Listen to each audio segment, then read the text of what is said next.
Assalamualaikum warahmatullahi wabarakatuh. Pada video kali ini Mutiara akan membicarakan tentang KD 3.2, yaitu tentang ketenagakerjaan dalam kaitannya dengan pertumbuhan dan pembangunan ekonomi. Simak baik-baik video berikut, jangan terpotong-potong agar pemahaman kalian bisa maksimal. Oke, langsung saja kita membicarakan tentang beberapa istilah yang biasa disebut dalam konsep ketenagakerjaan. Nah, di situ ada istilah tenaga kerja, angkatan kerja, apa bedanya kita pelajari ya. Kalau kita berbicara tentang ketenagakerjaan, maka penduduk suatu negara itu dibagi menjadi dua, yaitu tenaga kerja ya, yaitu penduduk yang berada di usia produktif antara 15 sampai 64 tahun.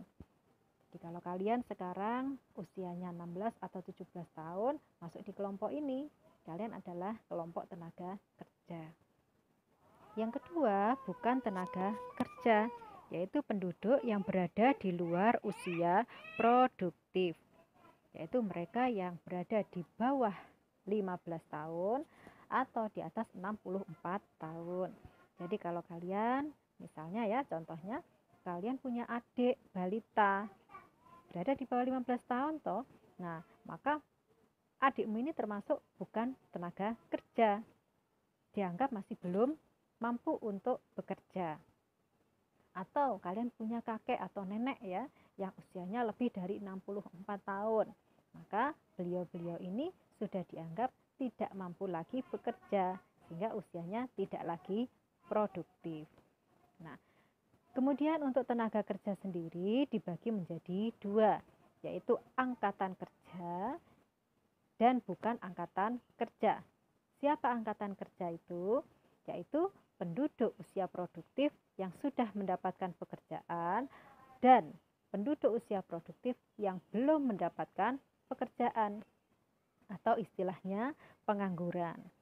Nah, yang kedua bukan angkatan kerja, yaitu mereka penduduk usia produktif yang memang memilih untuk tidak bekerja. Jadi kalau tadi angkatan kerja memilih untuk bekerja, ada yang sudah mendapatkan, ada yang belum mendapatkan. Tapi kalau bukan angkatan kerja, memang sengaja tidak ingin berpartisipasi, tidak ingin aktif dalam perekonomian. Nah, contohnya ibu kalian misalnya, beliau berusia 50 tahun. Nah, seharusnya beliau berada pada usia produktif. Namun karena beliau memilih untuk menjadi ibu rumah tangga saja, tidak bekerja, maka beliau masuk dalam kelompok bukan angkatan kerja. Kalian yang berusia 17 tahun, ya, karena memilih untuk bersekolah dulu, tidak bekerja, maka kalian masuk kelompok bukan angkatan kerja. Berbeda dengan kakak kalian yang lulus dari perguruan tinggi misalnya. Nah, sedang mencari pekerjaan, namun belum menemukan, maka kakak kalian masuk kelompok angkatan kerja. Kemudian, untuk mengetahui dari angkatan kerja ini yang benar-benar berpartisipasi secara aktif dalam perekonomian, kita bisa melihat dari tingkat partisipasi angkatan kerja atau yang biasa kita singkat dengan istilah TPAK. Nah, bagaimana untuk menghitung persentase keaktifan angkatan kerja ini secara ekonomi?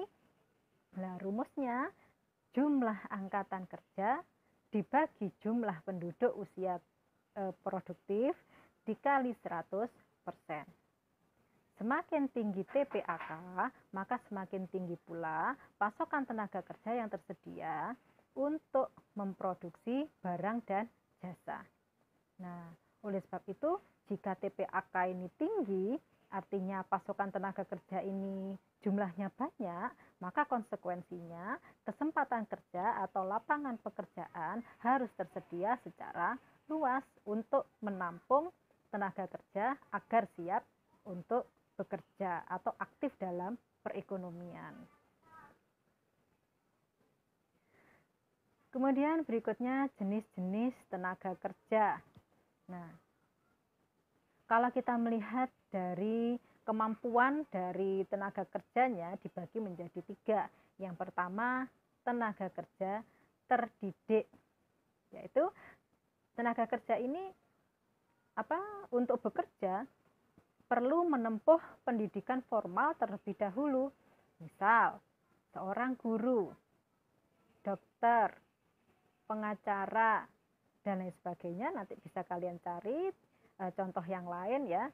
Karena merupakan profesi yang membutuhkan atau harus menempuh pendidikan formal terlebih dahulu, maka termasuk tenaga kerja terdidik.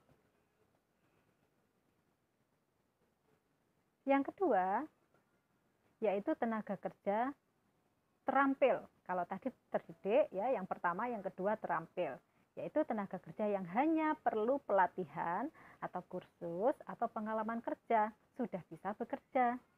Contoh, penjahit, sopir misalnya ya. Yang ketiga, tenaga kerja tidak terdidik dan tidak terampil atau terlatih ya. Nah, jadi mereka hanya mengandalkan tenaga saja tanpa adanya keunggulan yang lain. Contoh, buruh tani, kuli angkut, gitu ya. Namun, beliau juga sangat berjasa dalam perekonomian. Kemudian jenis-jenis tenaga kerja dilihat dari status pekerjaannya. Ada pekerja lepas, yaitu mereka bekerja sendiri, tidak berkomitmen apapun pada suatu perusahaan. Yang kedua, pekerja kontrak, dipekerjakan oleh suatu perusahaan dengan jangka waktu tertentu yang telah disepakati dalam perjanjian tertulis. Biasanya perjanjian ini di awal. Dan yang ketiga, pekerja tetap. Nah, ini dipekerjakan oleh suatu perusahaan untuk jangka waktu tidak tertentu. Maksudnya tidak tertentu ini dianggap tetap selama perusahaan operasi, pekerja ini dianggap tetap sebagai pegawainya atau karyawannya. Beberapa permasalahan ketenaga kerjaan ya. Biasanya yang paling sering muncul ini ada 4 ya. Yang pertama, rendahnya kualitas tenaga kerja. Yang kedua, jumlah angkatan kerja yang tidak sebanding dengan kesempatan kerja atau lapangan pekerjaan. Yang ketiga, persebaran kerja yang tidak merata, mungkin hanya di daerah kota saja ya, yang menyediakan lapangan pekerjaan yang luas atau yang banyak, sementara di pedesaan kurang ya. Yang keempat, masalah pengangguran. Jelas ini ya, masalah pengangguran ini menjadi permasalahan ketenaga kerjaan, sebab kalau kita kaitkan dengan pertumbuhan dan pembangunan ekonomi, semakin tinggi pengangguran di suatu negara, itu artinya semakin sedikit pendapatan nasional yang bisa dihasilkan oleh suatu negara. Nah, padahal kita tahu bahwa pendapatan nasional ini merupakan faktor utama atau yang menentukan bahwa suatu negara mengalami pertumbuhan ekonomi atau tidak. Nah, kalau ternyata pendapatan nasionalnya tinggi, maka pertumbuhan ekonomi di negara tersebut berpotensi untuk tinggi. Tapi kalau pendapatan nasionalnya rendah, maka pertumbuhan ekonomi juga rendah. Nah, padahal pertumbuhan ekonomi ini menjadi salah satu faktor untuk menentukan keberhasilan pembangunan ekonomi di suatu negara. Selanjutnya kita bahas tentang jenis-jenis pengangguran. Yang pertama, berdasarkan sifatnya ada 3 jenis pengangguran, yaitu pengangguran terbuka, kemudian pengangguran setengah menganggur, dan yang ketiga pengangguran terselubung. Pengangguran terbuka ini adalah mereka yang memang tidak memiliki pekerjaan karena tidak adanya atau kurangnya kesempatan kerja, atau juga karena ketidaksesuaian antara lowongan pekerjaan dengan latar belakang pendidikan yang dimiliki. Yang kedua, setengah menganggur, yaitu mereka yang bekerja di bawah 35 jam per minggu. Idealnya seorang pekerja itu bekerja selama 35 jam per minggu atau 7 jam kali 5 hari kerja. Namun kalau ternyata mereka bekerja kurang dari 35 jam per minggu, maka dianggap setengah menganggur. Yang ketiga, pengangguran terselubung, yaitu mereka yang bekerja secara tidak maksimal. Artinya apa? Mereka bekerja sebenarnya, namun tidak maksimal, padahal sebenarnya dia mampu. Contoh ya, dalam satu petak tanah yang seharusnya hanya cukup dikerjakan oleh satu pekerja saja, yang mana dia menyelesaikan sampai jam 4 sore pekerjaannya. Sekarang karena ada tambahan pekerja baru, maka pekerjaan yang tadinya selesai jam 4 sore, sekarang jam 12 siang sudah selesai dikerjakan. Akhirnya sisa jam kerjanya tidak digunakan untuk bekerja. Itu namanya pengangguran terselubung ya. Kemudian yang kedua, pengangguran berdasarkan penyebabnya. Yang pertama ada pengangguran struktural. Pengangguran ini terjadi karena adanya perubahan struktur perekonomian di suatu negara. Contoh, yang tadinya suatu negara mempunyai struktur perekonomian pertanian, sekarang berubah menjadi negara industri, maka yang tadinya orang-orang yang bekerja di sektor pertanian menjadi tidak punya pekerjaan lagi sekarang. Nah, yang kedua, pengangguran konjungtural. Pengangguran ini terjadi karena adanya resesi ekonomi atau penurunan perekonomian di suatu negara. Misal karena ada krisis ekonomi atau krisis moneter, sehingga ada banyak pekerja yang terpaksa untuk di PHK. Nah, mereka namanya pengangguran konjungtural. Yang ketiga, pengangguran friksional. Pengangguran ini adalah pengangguran yang bersifat sementara dan dianggap normal. Karena pengangguran friksional ini adalah pengangguran yang sedang menunggu untuk mendapatkan pekerjaan. Jadi dianggap normal. Contoh, lulusan dari perguruan tinggi atau lulusan dari sekolah selama belum menemukan pekerjaan, maka mereka menganggur. Nah, namanya pengangguran friksional. Yang keempat, pengangguran musiman. Pengangguran ini terjadi pada musim-musim tertentu saja.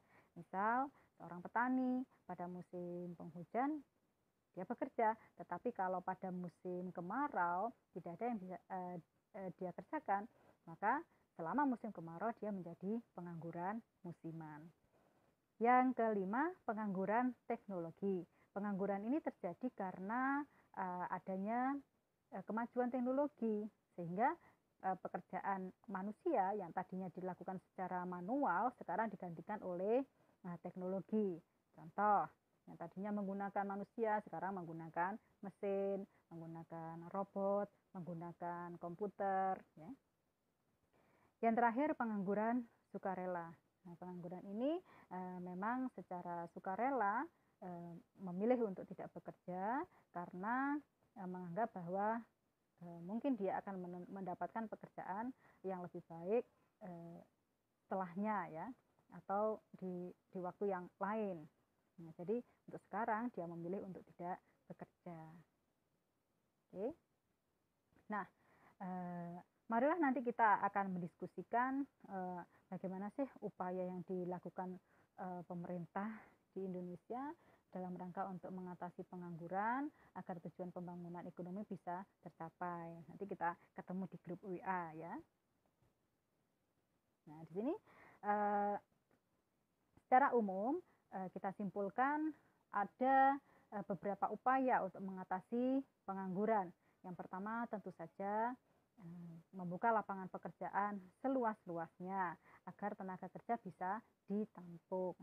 Yang kedua, meningkatkan investasi usaha seperti halnya yang dilakukan oleh negara kita saat ini, gencar sekali untuk mengundang para investor baik dari dalam negeri maupun dari luar negeri untuk membangun infrastruktur di negara kita. Nah, tujuannya salah satunya yaitu untuk mengurangi jumlah pengangguran agar masyarakat banyak yang terserap tenaga kerjanya. Yang ketiga, menempatkan pencari kerja sesuai kemampuannya. Misal, Perekrutan PNS misalnya ya harus sesuai dengan latar belakang pekerjaannya. Yang keempat, melatih jiwa kewirausahaan atau entrepreneurship. Nah, ini sangat penting sekali sebab yang tadinya kita mempunyai mindset mencari pekerjaan, nah maka kalau kita mempunyai jiwa kewirausahaan, mindset itu akan berubah menjadi bagaimana caranya untuk membuka lapangan pekerjaan. Yang kelima, meningkatkan pengetahuan teknologi. Nah, tentu seiring berkembangnya teknologi yang ada saat ini, kita harus mengikuti. Bahkan mungkin sekarang ini ya, orang di pedesaan pun sudah banyak yang mengenal smartphone ya. Nah, ini harus tetap mengikuti perkembangan teknologi. Yang keenam, adanya pelatihan untuk calon pekerja. Nah, supaya apa? Supaya mereka mempunyai bekal, mempunyai pengalaman sebelum mereka benar-benar terjun di dunia kerja. Baik, semoga video yang saya sampaikan ini bermanfaat. Saya akhiri. Assalamualaikum warahmatullahi wabarakatuh.